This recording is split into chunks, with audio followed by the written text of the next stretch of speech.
আজকে আমি আপনাদের এই ভিডিওর মাধ্যমে দেখাবো যে কীভাবে আপনার একটা মোবাইলের মধ্যে আপনারা দুটি ফেসবুক কীভাবে চালাবেন, সেটাই আমি আপনাদের আজকে এই ভিডিওর মাধ্যমে দেখাবো। একটি মোবাইলের মধ্যে কীভাবে আপনাদের দুটি ফেসবুক ব্যবহার করতে হয় সেটাই আমি আপনাদের দেখাবো।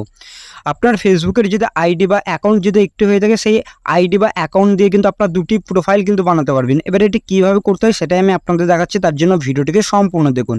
এখানে কী করবেন, সিম্পলভাবে এখানে দেখতে পারবেন 3 লাইনের অপশন দেখতে পারবেন, এই অপশানে আপনাদের ক্লিক করতে হবে। এবার যখনই ক্লিক করবেন তখনই এরকম ধরনের ইন্টারফেস শো হবে। এখানে নিচের দিকে দেখতে পারবেন আপনাদের এখানে অপশন থাকবে অ্যারো আইকন, এই অপশানে আপনাদের ক্লিক করতে হবে। ক্লিক করার পর নিচের দিকে দেখতে পারবেন ক্রিয়েট প্রোফাইলের অপশন, এই অপশানে ক্লিক করবেন। যেহেতু আমার এখানে একটি অ্যাকাউন্ট রয়েছে, এই অ্যাকাউন্টের মধ্যে কিন্তু আবার একটা আমি প্রোফাইল তৈরি করব। তাই এখানে ক্রিয়েট প্রোফাইলে ক্লিক করে দেবো, ফেসবুক প্রোফাইলে ক্লিক করব। ক্লিক করার পর এরকম ধরনের ইন্টারফেস সব এখানে কী বলবেন, নিউ প্রোফাইল আর পেজও কিন্তু বানাতে পারবেন একটি আপনাদের যে আইডি রয়েছে ওটা দিয়ে। এবার যেহেতু আমি এখানে পার্সোনাল প্রোফাইল তৈরি করবো, তার জন্য ওটাতে ক্লিক করার পর নেক্সটে ক্লিক করে দেবো। এবার ক্লিক করার পর এখানে আপনাদের প্রোফাইলের নামটি প্রথমে দিতে বলবে, যেহেতু আমি এখানে একটি নাম দিয়ে দিচ্ছি। আমি একটি নাম দিলাম, দেওয়ার পর এখান থেকে দেখতে পারবেন নাম দেওয়ার পর এখানে গ্রিন কালারে কিন্তু টিক চিহ্ন দেখাবে যদি আপনাদের সঠিক থাকে নামটি। দেওয়ার পর এখানে কন্টিনিউ অপশানে ক্লিক করে দেবেন। এবার এখানে আপনাদের ইউজার নেম আপনারা এখান থেকে চেঞ্জও করতে পারেন যদি আপনার পছন্দ যদি না হয়ে থাকে। যেরকম আমি এখানে দেখাচ্ছি, এখানে একটি ইউজার নামে আমি কিন্তু এখানে দেবো। এবার আপনার পছন্দ মতন কিন্তু আপনার একটি নাম কিন্তু দিয়ে দেবেন।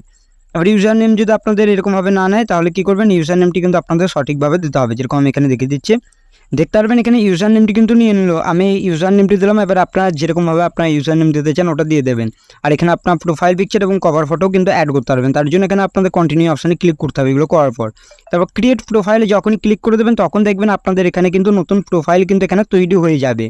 আর নতুন প্রোফাইল যখনই তৈরি হয়ে যাবে তখন দেখবেন আপনাদের একটি অ্যাকাউন্টের মধ্যে থাকবে এবং একটি মোবাইল দিয়ে কিন্তু আপনারা 2টি বা 3টে বা তারও বেশি কিন্তু প্রোফাইল কিন্তু তৈরি করতে পারবেন বা ব্যবহার করতে পারবেন। এখানে কী বলবো, আপনাদের প্রোফাইল পিকচার অ্যাড করতে বলবে। এখানে সিলেক্ট প্রোফাইল পিকচার অপশানে ক্লিক করে দেবেন। এবার ক্লিক করার পর যেই ফটোটা আপনি এখানে অ্যাড করতে চান সেই ফটোটিকে আপনি এখান থেকে সিলেক্ট করে নেবেন। যেহেতু আমি এখানে একটি ফটো নিয়ে নিচ্ছি, এখানে দেখতে পারবেন আমি একটি প্রোফাইল পিকচার এখানে কী করবো, এখান থেকে সিম্পলভাবে অ্যাড করে নিচ্ছি। আপনারা অ্যাড করে নেবেন। আমি যেহেতু এটা অ্যাড করে নিচ্ছি, তারপর আমি আপনাদের এখানে দেখাচ্ছি। এটা যখন হয়ে যাবে তারপর এখানে আপনারা সেভ অপশানে ক্লিক করে দেবেন।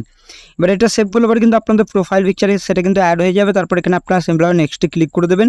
এরকমভাবে কিন্তু আপনাদের দেখাবে। এখান থেকে আপনারা যদি ফ্রেন্ড রিকোয়েস্ট পাঠাতে চান সেটাও করতে পারেন। কাউ যদি ফ্রেন্ড এখান থেকে করেন, যেহেতু আমি এখানে ফ্রেন্ড রিকোয়েস্ট পাঠাবো, এখান থেকে দেখতে পারবেন আমি কী করবো, এখান থেকে সিম্পলভাবে ফ্রেন্ড রিকোয়েস্ট পাঠিয়ে দিচ্ছি একজনকে। পাঠানোর পর নেক্সটের অপশান দেবে, নেক্সটে ক্লিক করে দেবেন। এরকমভাবে আপনারা আপনাদের যত ফ্রেন্ড থাকবে তাদেরকে ফ্রেন্ড করতে পারেন। আর গ্রুপে জয়েন হতে চাইলে এবার জয়েন হতে পারেন, নাহলে নেক্সটে ক্লিক করে দেবেন। তারপর এরকম ধরনের ইন্টারফেস হবে। কাউকে যদি ফলো করতে চান ফলো করতে পারেন, আর না করতে চাইলে এখানে সিম্পলভাবে নেক্সটে ক্লিক করে দেবেন। ক্লিক করার পর এরকমভাবে ইন্টারফেস হবে। এখান থেকে আপনারা ম্যানেজও করতে পারেন সেটিংসগুলো, আর না করতে চাইলে নট নাও ক্লিক করে দেবেন। ক্লিক করার পর ডন অপশানে ক্লিক করে দেবেন। তাহলে কিন্তু দেখতে পারবেন আপনাদের এখানে একটি অ্যাকাউন্ট কিন্তু তৈরি হয়ে যাবে বা এরকমভাবে হয়ে যাবে। এবার আপনার অরিজিনাল যদি আইডিতে বা অ্যাকাউন্টে যেতে চান তাহলে এই 3 লাইনে ক্লিক করবেন। ক্লিক করার পর এখানে দেখতে পারবেন আপনাদের এখানে সুইচের অপশান দেবে, এই অপশানে ক্লিক করে দেবেন। তাহলে কিন্তু আপনার সেই অ্যাকাউন্টের মধ্যে কিন্তু আবার চলে যাবেন আপনার যেটা অরিজিনাল ছিল। আশা করছি বোঝাতে পারলাম যে কীভাবে আপনাদের একটি ফোনের মধ্যে আপনার দুটি ফেসবুক অ্যাকাউন্ট কীভাবে খুলবেন বা কীভাবে ব্যবহার করবেন সেটাই দেখিয়েছি। ভিডিওটা ভালো লাগলে অবশ্যই ভিডিওটিকে লাইক করবেন। আর এই চ্যানেলটিতে নতুন আসলে চ্যানেলটি কোথাও অবশ্যই আপনারা সাবস্ক্রাইব করবেন। চলুন ভিডিওটা আমি এখানে শেষ করছি।